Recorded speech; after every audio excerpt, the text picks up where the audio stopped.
Demi jabatan, suamiku menyuruhku berlutut sebagai pembantu di depan bosnya. Dia tidak tahu, aku adalah putri kandung sang CEO yang hilang. Kini identitasku terungkap, dan aku akan memastikan dia jatuh dari tempat tertinggi. Aroma semur daging yang pekat memenuhi dapur sempit itu. Alina menyeka keringat di pelipisnya dengan punggung tangan. Jam dinding menunjukkan pukul 7 malam. Seharusnya, Bram sudah pulang. Alina memandangi pantulan dirinya di kaca jendela yang gelap. Daster katun sederhana yang sudah pudar warnanya membungkus tubuhnya yang kurus. Rambutnya diikat asal-asalan. Ia tahu ia tidak cantik seperti model majalah, tapi ia adalah istri yang setia. Ia telah mendampingi Bram sejak pria itu masih menjadi staf magang yang tidak punya apa-apa, hingga kini menjadi manajer pemasaran yang sedang naik daun. Suara deru mesin mobil di halaman depan membuyarkan lamunannya. Jantung Alina berdegup kencang, campuran antara rindu dan takut. Belakangan ini, suasana hati Bram sulit ditebak. Pintu depan terbuka kasar. Bram masuk dengan wajah kusut, jas mahalnya tersampir di lengan, dan dasinya sudah longgar.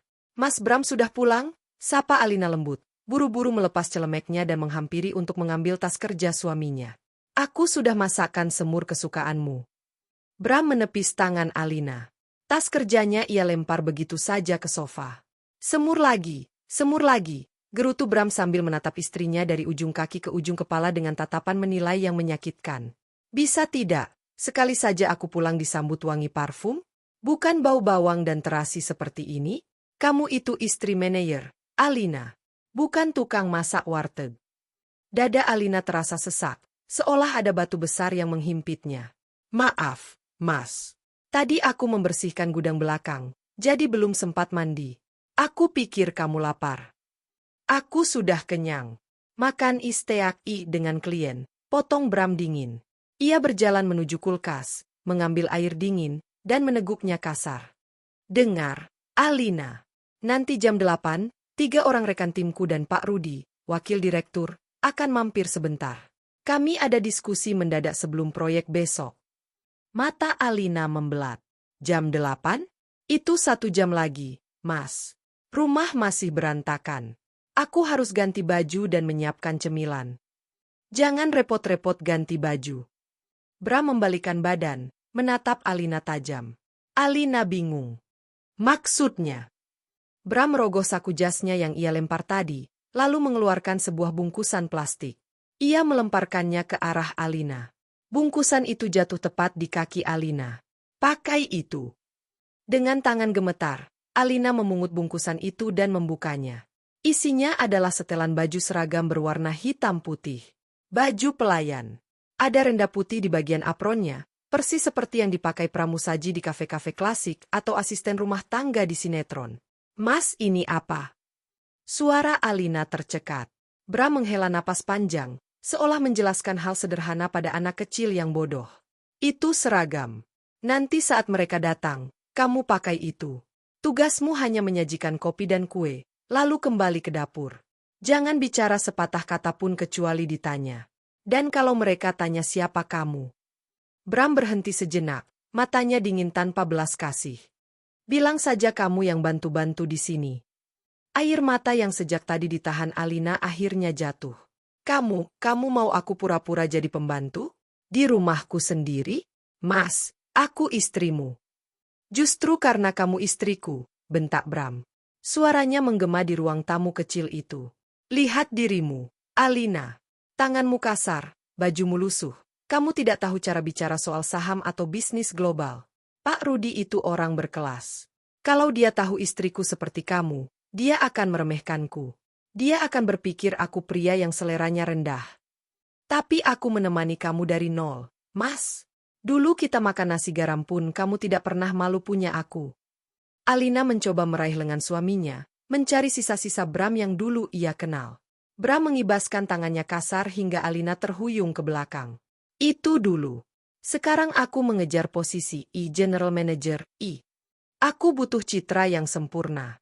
Punya istri yang kampungan akan menghambat karirku. Kamu mau aku sukses, kan? Kamu mau hidup enak, kan?" Bram mencondongkan wajahnya, suaranya merendah tapi penuh penekanan. "Kalau kamu memang istri yang berbakti, lakukan ini demi suamimu. Atau kamu mau aku cari wanita lain yang lebih pantas dipamerkan? Ancaman itu membungkam Alina. Ia tahu Bram dekat dengan Siska, rekan kerjanya yang cantik dan modis. Ketakutan akan ditinggalkan membuat nyali Alina ciut. Baik, Mas, bisik Alina lirih. Air matanya menetes ke seragam hitam di tangannya. Bagus. Cepat ganti.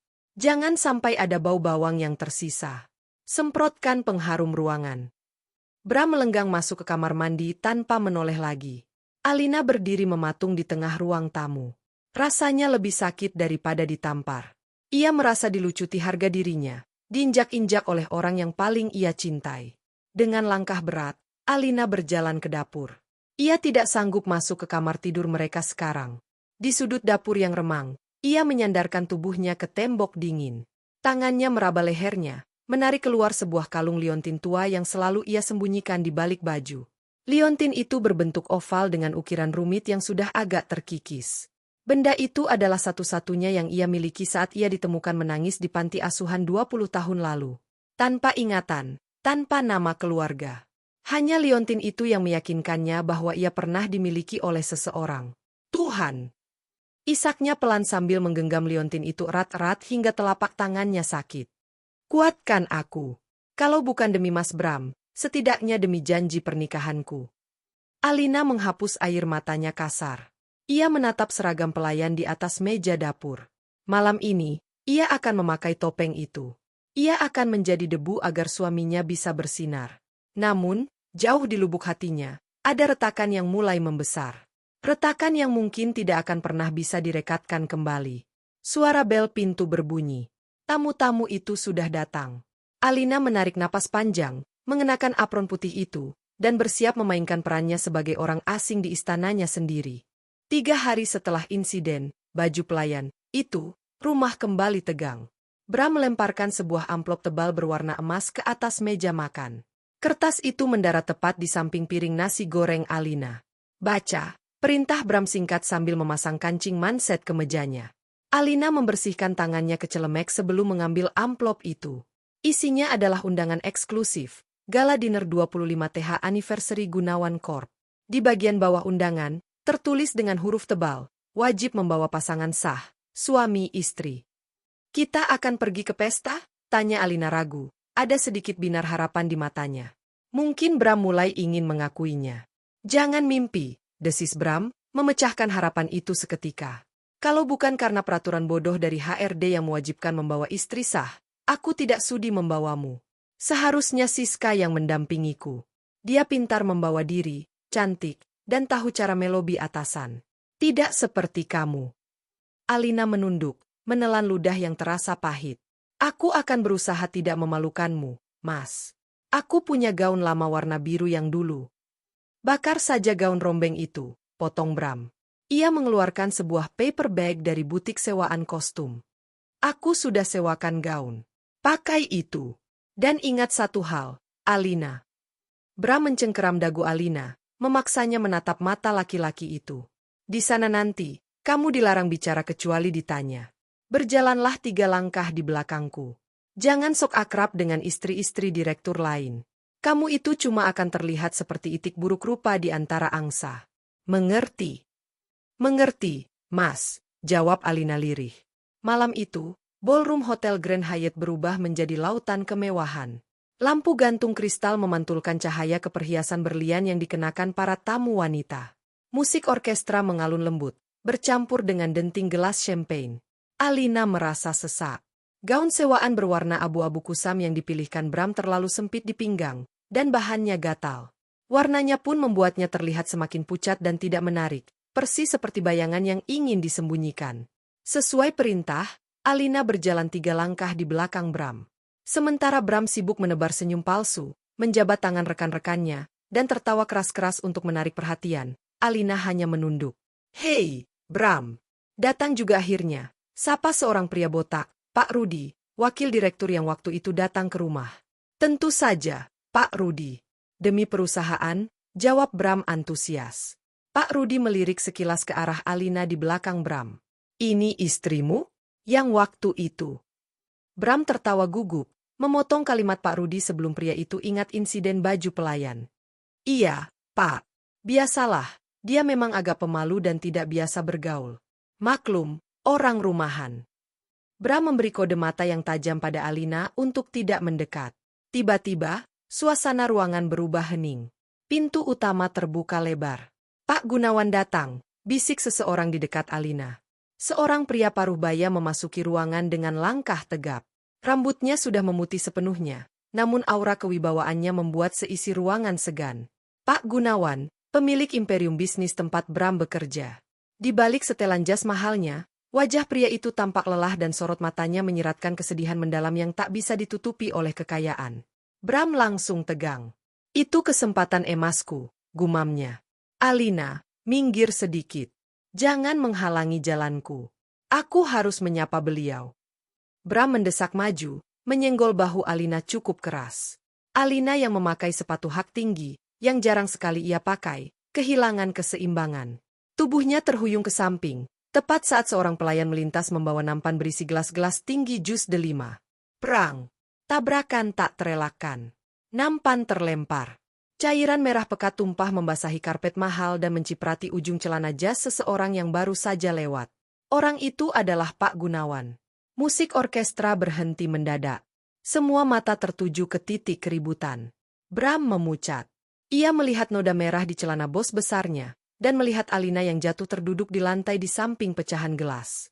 Bukannya menolong istrinya, amarah Bram meledak. Karirnya bisa tamat malam ini juga. Ya Tuhan! Apa yang kau lakukan? Bentak Bram, suaranya cukup keras hingga terdengar orang-orang di sekitar. Ia tidak memanggil, sayang, atau istriku. Pak Gunawan menatap celananya yang basah, lalu beralih menatap wanita yang terjatuh di kakinya. Alina mendongak, wajahnya pucat pasi karena ketakutan. Maafkan saya, Pak. Saya tidak sengaja. Saat mata mereka bertemu, Pak Gunawan tertegun. Gerakannya terhenti. Mata itu. Mata coklat terang dengan bentuk almond yang khas itu. Ia merasa seperti ditarik mundur ke masa lalu, ke wajah mendiang istrinya 20 tahun lalu. Ada getaran aneh yang merambat di dada Pak Gunawan, sebuah dejavu yang menyakitkan sekaligus mengharukan. Nona! Pak Gunawan hendak mengulurkan tangan. Namun, Bram yang panik segera menyela, memblokir pandangan Pak Gunawan pada Alina. Ia harus menyelamatkan mukanya sendiri. Ia harus memosisikan Alina serendah mungkin agar kesalahan Alina tidak dianggap sebagai kesalahan istri calon manajer. Maaf. Maaf beribu maaf, Pak Gunawan, seru Bram sambil membungkuk-bungkuk berlebihan. Saya sungguh malu. Pembantu, maksud saya, orang yang saya bawa ini memang sangat ceroboh. Dia orang kampung yang tidak tahu tata krama pesta. Hati Alina mencelos. Orang yang saya bawa? Bram bahkan tidak sudi mengakuinya sebagai istri di depan pemilik perusahaan. Bram, ini. Pak Gunawan mencoba bicara, matanya masih mencari sosok Alina yang terhalang tubuh Bram. Kau.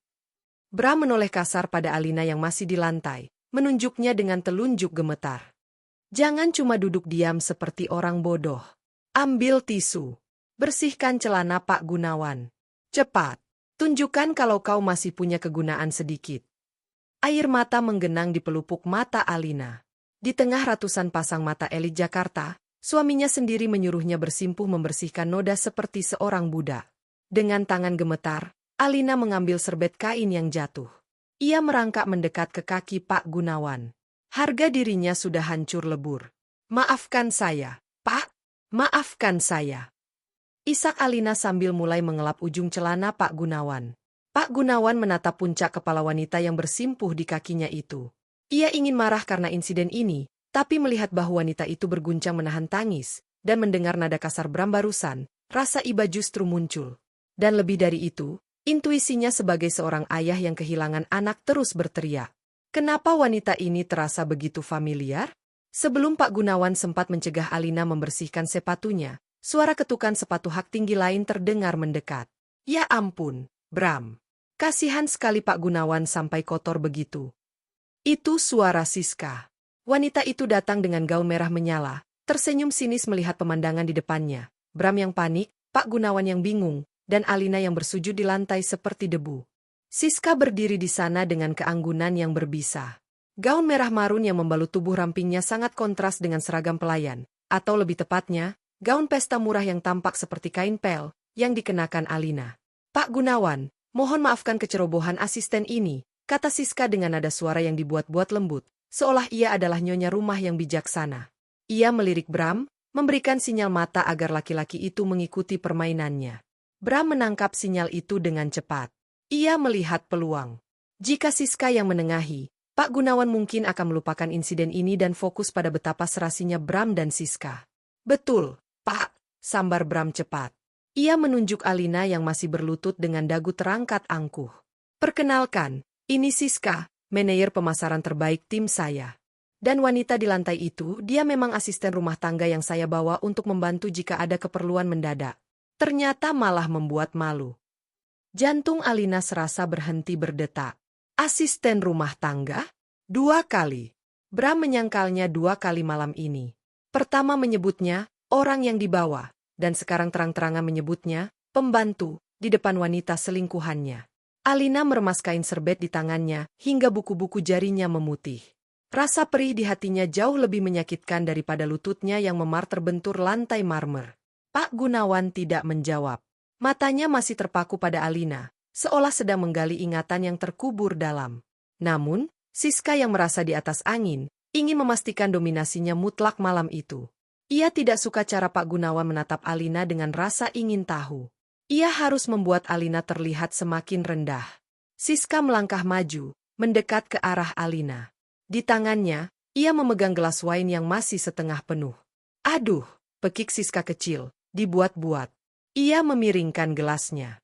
Cairan merah pekat itu tumpah, mengguyur sepatu hak tinggi Jimmy Choo miliknya, lalu merembes membasahi lantai, tepat di depan wajah Alina. "Yah, tumpah," kata Siska dengan nada datar. Bibirnya menyunggingkan senyum licik yang hanya bisa dilihat oleh Alina. Ia menoleh pada Bram dengan wajah memelas palsu. "Sayang maksudku Bram. Sepatuku kotor. Lengket sekali." Bram panik. Ia tidak ingin Siska tidak nyaman. Tanpa berpikir panjang, ia menendang pelan kaki Alina. "Kau lihat itu? Jangan melamun," bentak Bram dengan suara tertahan namun tajam. "Bersihkan sepatu Bu Siska juga. Sekarang." Dunia Alina berputar. Ia mendongak menatap suaminya. "Mas, ini sudah keterlaluan," bisiknya parau. "Jangan membantah," desis Bram, matanya melotot buas. "Atau kau mau aku usir malam ini juga dan tidur di jalanan?" Ancaman itu lagi.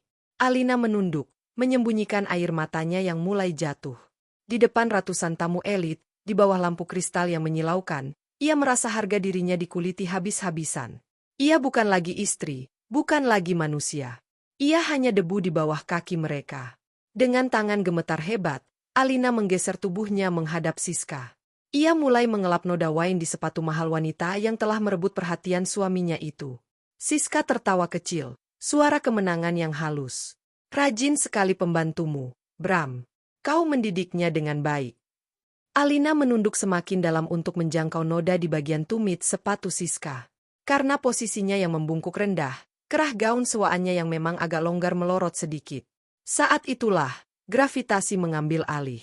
Kalung liontin tua yang selalu ia sembunyikan di balik baju meluncur keluar. Liontin itu berayun di udara, menggantung bebas dari leher Alina. Cahaya lampu chandelier raksasa di langit-langit ballroom menyorot tepat ke arah liontin itu. Benda itu berkilau. Bukan kilauan perhiasan imitasi pasar malam, melainkan kilau tajam berlian biru langka yang dikelilingi ukiran emas putih kuno berbentuk bunga lili, lambang kebanggaan keluarga yang sudah lama hilang. Bram tidak menyadarinya. Siska terlalu sibuk tersenyum angkuh. Tapi Pak Gunawan melihatnya. Mata Pak Gunawan membelalak lebar. Napasnya tercekat di tenggorokan. Gelas di tangan Pak Gunawan terlepas, jatuh menghantam lantai dan pecah berkeping-keping. Prang! Bunyi pecahan gelas itu jauh lebih keras dari sebelumnya, membuat keheningan total melanda lingkaran kecil mereka. "Kamu!" Suara Pak Gunawan bergetar hebat, terdengar seperti rintihan orang yang melihat hantu. Bram mengira bosnya marah karena Alina terlalu lambat. "Maaf Pak, biar saya percepat." Bram mengangkat kakinya, hendak menendang bahu Alina agar wanita itu menyingkir dari hadapan bosnya. "Minggir kau, dasar lelet. Hentikan!" Teriakan Pak Gunawan menggelegar, menggema ke seluruh penjuru ballroom. Bram membeku, kakinya menggantung di udara. Siska terlonjak kaget. Semua tamu menoleh. Musik orkestra berhenti total. Pak Gunawan tidak mempedulikan tatapan orang-orang. Ia menerjang maju, mendorong tubuh Bram dengan kasar hingga manajer muda itu terhuyung mundur dan nyaris jatuh. Pria tua itu mengabaikan celananya yang kotor, mengabaikan Siska, mengabaikan segalanya. Ia langsung berlutut di lantai marmer, tepat di hadapan Alina. Tindakan yang membuat seluruh tamu menahan napas. Seorang pemilik konglomerasi raksasa, berlutut di depan seorang pelayan? Tangan Pak Gunawan yang keriput namun terawat itu terulur, gemetar hebat saat ia menyentuh liontin yang menggantung di leher Alina. Alina ketakutan, mengira Pak Gunawan akan merampas kalungnya karena mengira itu barang curian. Jangan, Pak, ini punya saya, ini satu-satunya peninggalan orang tua saya. Alina berusaha menarik kalung itu kembali sambil terisak. Dari mana? Air mata menetes dari sudut mata Pak Gunawan, suaranya parau dan pecah. Dari mana kamu mendapatkan kalung ini, Nak? Ini ada pada saya sejak saya ditemukan di panti asuhan 20 tahun lalu, jawab Alina terbata-bata, bingung dengan perubahan sikap pria di depannya. Bram, yang sudah mendapatkan kembali keseimbangannya, mencoba menyela dengan panik. Pak Gunawan, jangan sentuh dia. Itu pasti barang curian. Atau barang palsu. Dia cuma orang miskin, tidak mungkin punya berlian asli. Tutup mulutmu. Pak Gunawan menoleh dan membentak Bram dengan tatapan yang begitu mematikan hingga nyali Bram ciut seketika. Satu kata lagi kau menghina dia, aku pastikan lidahmu tidak akan bisa bicara lagi di industri ini. Bram kicep, wajahnya pucat pasi.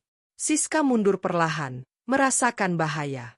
Pak Gunawan kembali menatap Alina. Dengan hati-hati, seolah memegang barang pecah belah, ia menekan tombol kecil tersembunyi di sisi liontin itu. Sesuatu yang hanya diketahui oleh pemilik aslinya. Klik. Liontin itu terbuka. Di dalamnya, terdapat sebuah foto kecil yang warnanya sudah memudar. Foto sepasang suami istri muda yang sedang menggendong bayi perempuan. Dan di balik tutup liontin itu, terukir sebuah inisial dengan huruf sambung yang elegan. AG, Tiara Alina Gunawan. Dunia seakan berhenti berputar. Pak Gunawan menatap foto itu, lalu menatap wajah Alina. Hidung itu, mata itu, tahi lalat kecil di bawah telinga kiri itu, semuanya sama persis dengan mendiang istrinya. Tangis Pak Gunawan pecah. Ia menarik Alina ke dalam pelukannya yang erat, pelukan seorang ayah yang telah menunggu selama 20 tahun. Putriku. Isak Pak Gunawan pilu. Tiara, kau masih hidup. Kau kembali. Keheningan di Grand Ballroom itu terasa mencekik. Ratusan pasang mata yang sebelumnya menatap sinis, kini terpaku dengan mulut ternganga. Bram berdiri kaku, wajahnya sepucat kertas. Otaknya berusaha memproses apa yang baru saja terjadi, namun logikanya menolak. Alina, istrinya yang penurut, kumal, dan kampungan, itu adalah putri tunggal Gunawan Adhitama? Tidak mungkin. Itu pasti lelucon gila. Pak Gunawan, suara Bram bergetar, mencoba tertawa canggung untuk mencairkan suasana. Bapak pasti bercanda, kan? Atau mungkin Bapak salah orang? Alina ini cuma yatim piatu yang saya pungut dari panti asuhan kumuh. Dia penipu ulung. Pak, jangan tertipu air mata buayanya. Pak Gunawan perlahan melepaskan pelukannya pada Alina. Ia berdiri, lalu berbalik menatap Bram. Kali ini, tidak ada amarah yang meledak-ledak. Hanya tatapan dingin dan tajam, setajam silet yang siap mengiris kulit. Penipu? Tanya Pak Gunawan datar. Kau menyebut darah dagingku penipu, di saat kau sendiri yang memaksanya berlutut di depan pelacurmu itu. Kata pelacur membuat Siska tersentak. Wajah cantiknya memerah padam karena malu. Ia perlahan mundur, mencoba menghilang di balik kerumunan tamu. Bawa dia, perintah Pak Gunawan singkat kepada kepala keamanannya yang baru saja muncul menembus kerumunan. Ia menunjuk Alina dengan lembut. Bawa Nona Tiara ke ruang VVIP. Panggil dokter pribadi saya, Dokter Herman. Sekarang. Siap, Pak. 4 orang bodyguard bertubuh kekar segera membentuk pagar betis di sekeliling Alina, melindunginya dari sorotan kamera ponsel para tamu yang mulai merekam kejadian itu. Tunggu. Saya suaminya. Saya berhak ikut.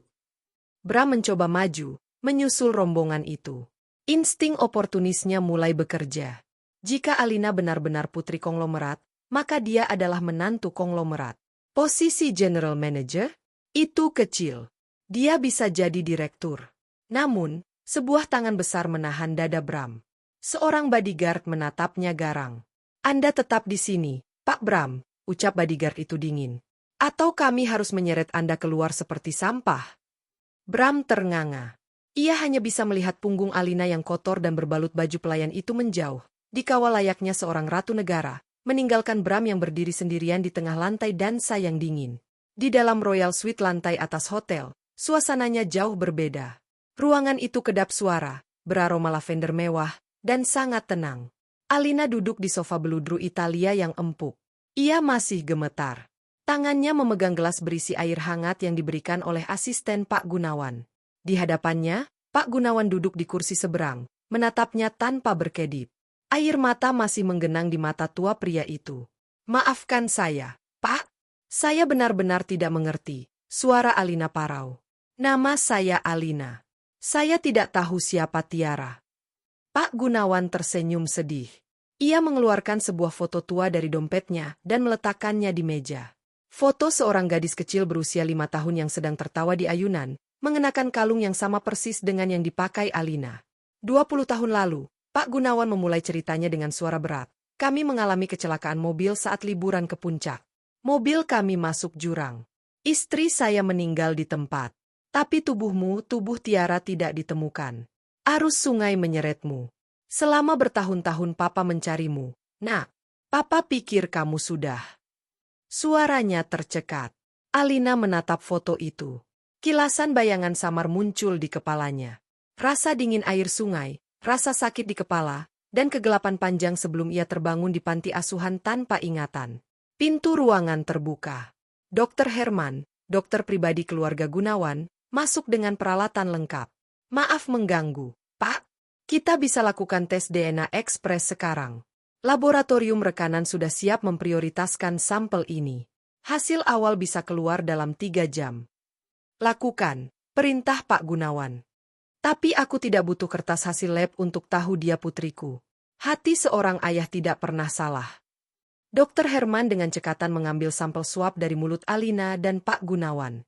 Setelah dokter keluar, Alina menatap tangannya yang kasar, tangan yang biasa dipakai menyikat kamar mandi dan mencuci baju Bram. Kalau aku benar putrimu. Alina mengangkat wajahnya, menatap Pak Gunawan dengan mata berkaca-kaca. Kenapa Tuhan membiarkan aku hidup seperti ini? Kenapa aku harus dihina, diinjak-injak, dan dianggap tidak berharga oleh suamiku sendiri selama 5 tahun? Pertanyaan itu menghujam jantung Pak Gunawan. Ia bangkit dan berpindah duduk di samping Alina, menggenggam tangan kasar putrinya. Ia mencium punggung tangan yang penuh bekas luka goresan itu. Itu salah Papa. Papa terlambat menemukanmu, bisik Pak Gunawan penuh penyesalan. Tapi Papa bersumpah, Alina, Tiara, mulai detik ini, tidak akan ada satu orang pun di dunia ini yang boleh menundukkan kepalamu lagi. Terutama bajingan bernama Bram itu. Mas Bram. Alina menyebut nama itu dengan nada campur aduk. Dia tidak pantas disebut suami, potong Pak Gunawan tegas. Matanya menyala dengan api dendam yang dingin. Dia memperlakukan permata seperti batu kerikil. Dia akan membayar setiap air matamu, nak. Bukan dengan uang, tapi dengan kehancuran yang perlahan. Sementara itu, di lobi hotel, pesta sudah bubar dengan keriuhan gosip. Bram duduk di bangku panjang lobi, dasinya sudah ia lepas, rambutnya acak-acakan. Ia mencoba menelepon Siska untuk kelima kalinya. Halo, Siska, kau di mana? Kita harus bicara strategi. Jangan hubungi aku lagi, bodoh, suara Siska terdengar panik di ujung telepon. Kau tamat, Bram. Karirmu tamat. Itu anak Pak Gunawan. Dan kau menyuruhnya mengelap sepatuku? Kau mau mati sendirian silakan, jangan ajak-ajak aku. Klik. Sambungan telepon putus. Bram membanting ponselnya ke sofa. Napasnya memburu. Rasa takut mulai merayap naik, tapi egonya yang besar menolak untuk menyerah. Tidak, ini belum berakhir, gumam Bram pada dirinya sendiri, matanya menatap liar ke sekeliling. Alina itu bodoh. Dia cinta mati padaku. Dia budak cintaku. Asal aku bisa bicara padanya, memelas sedikit, dia pasti akan luluh. Dia akan memaafkanku seperti biasa. Dan kalau Alina memaafkanku, Pak Gunawan tidak bisa apa-apa. Bram menyeringai tipis, sebuah senyum orang yang putus asa namun delusi. Aku masih suaminya yang sah. Secara hukum, aku sekarang adalah menantu pemilik perusahaan. Lihat saja, aku akan membalikan keadaan. Bram berdiri, merapikan jasnya, dan berjalan menuju lift dengan percaya diri yang dipaksakan. Ia tidak tahu bahwa di lantai atas, wanita yang ia anggap bodoh itu sedang menatap cermin, melihat pantulan dirinya yang baru, dan perlahan-lahan mengubur sosok Alina si pembantu untuk selamanya. 3 jam berlalu. Hasil tes DNA keluar dengan akurasi 99,9%. Tidak ada keraguan lagi. Alina adalah Tiara Adhitama, putri yang hilang dari kerajaan bisnis Gunawan Corp. Di kamar mandi Royal Suite yang berlapis marmer, Alina membasuh wajahnya dengan air dingin. Ia menatap pantulan dirinya di cermin besar berbingkai emas. Wajah itu masih sama, mata yang lelah, bibir yang pucat, tetapi ada sesuatu yang berubah di sorot matanya. Di sudut ruangan, seragam pelayan hitam putih yang ia kenakan tadi tergeletak di lantai seperti tumpukan kain lap kotor. Itu adalah kulit lamanya. Kulit seorang istri yang patuh, yang memohon cinta, yang rela menjadi debu agar suaminya bisa terlihat bersih. Selamat tinggal, Alina si penurut, bisiknya pada cermin. Ia keluar dari kamar mandi mengenakan batrobe sutra putih yang disiapkan hotel. Di ruang tengah, Pak Gunawan sedang berbicara dengan nada tinggi melalui telepon. Wajah tuanya merah pada menahan amarah. Saya tidak peduli prosedurnya. Bekukan semua akses Bramantio malam ini juga. Sita mobil dinasnya, blokir ID card-nya. Saya ingin besok pagi dia diseret keluar oleh security di depan semua karyawannya. Pak Gunawan memutus sambungan telepon dengan kasar saat melihat Alina keluar. Ekspresinya langsung melunak. Tiara, maaf, Papa masih terbiasa memanggilmu Alina, ucap Pak Gunawan lembut, menghampiri putrinya. Kamu istirahatlah. Jangan pikirkan bajingan itu. Papa sudah urus semuanya. Besok pagi, karir Bram tamat. Dia tidak akan bisa bekerja di perusahaan manapun di negeri ini. Papa akan pastikan dia membusuk di jalanan. Alina berjalan pelan menuju jendela kaca raksasa yang menampakkan pemandangan kelap-kelip kota Jakarta dari ketinggian. Ia memandang gedung-gedung pencakar langit di bawah sana. Dulu, ia merasa sangat kecil di antara gedung-gedung itu. Sekarang, ia berdiri di atasnya. Jangan, Pak, ucap Alina tenang. Suaranya datar, tanpa emosi, berbeda 180 derajat dari isak tangisnya beberapa jam lalu. Pak Gunawan mengerutkan kening. Jangan? Maksudmu, kamu masih mencintainya? Setelah dia memperlakukanmu seperti binatang? Alina berbalik. Ia menyentuh liontin di lehernya, merasakan dinginnya logam mulia itu. Cinta? Alina tertawa kecil, tawa yang terdengar hampa. Cintaku sudah mati saat dia menyuruhku membersihkan sepatu wanita lain, Pak. Tidak ada cinta yang tersisa. Yang ada hanya perhitungan. Lalu kenapa kamu melarang Papa memecatnya? Alina berjalan mendekati ayahnya, tatapannya tajam dan penuh perhitungan. Kalau Papa memecatnya besok, itu terlalu mudah baginya. Dia hanya akan merasa sial. Dia akan berpikir dia jatuh karena nasib buruk atau karena ayah mertuanya galak. Dia tidak akan belajar apa-apa. Dan lebih parah lagi, dia akan merasa menjadi korban. Alina menarik napas panjang, mengingat setiap kata hinaan Bram selama 5 tahun terakhir. Bram itu orang yang gila hormat, Pak.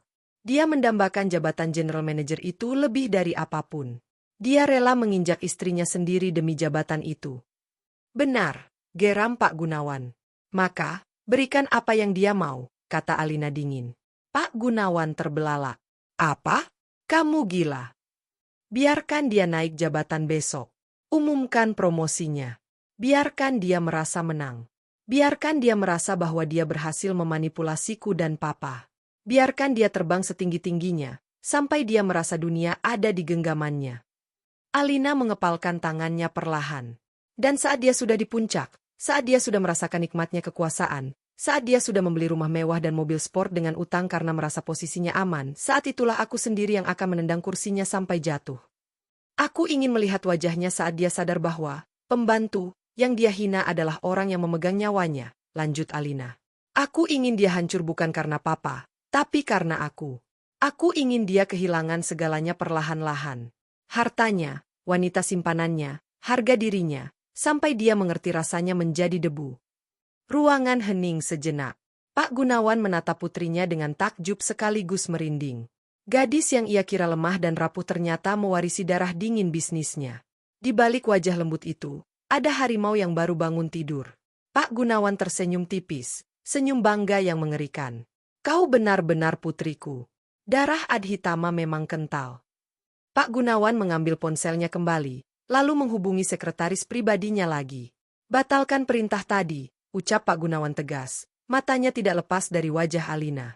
Biarkan SK promosi Bramantio berjalan sesuai jadwal besok pagi. Dan satu lagi, siapkan posisi direktur operasional untuk putri saya. Mulai minggu depan, dia akan masuk kantor. Alina tersenyum. Bukan senyum manis seorang istri, tapi senyum dingin seorang ratu yang siap berperang. Ponsel Alina yang retak di atas meja bergetar. Sebuah pesan masuk dari Bram. Mas Bram, sayang, kamu di mana? Mas minta maaf soal tadi. Mas hilaf. Mas sayang banget sama kamu. Tolong bicara sama Pak Gunawan ya, bilang itu cuma salah paham. Pulang dong, Mas kangen masakan kamu. Alina membaca pesan itu tanpa rasa sakit sedikit pun. Ia hanya merasa jijik. Ia mengetik balasan singkat. Alina, aku di rumah papa. Besok Mas datang saja ke kantor seperti biasa. Semuanya baik-baik saja. Ia menekan tombol kirim. Umpan telah dilempar. Alina meletakkan ponselnya, lalu menatap kembali ke arah jendela. Malam ini, Alina si istri lugu telah mati. Besok, Tiara Adhitama akan lahir kembali untuk mengambil alih tahtanya dan memulai permainan. Selamat tidur, Mas Bram, gumamnya pelan. Nikmati mimpi indahmu malam ini. Karena besok, mimpi burukmu dimulai.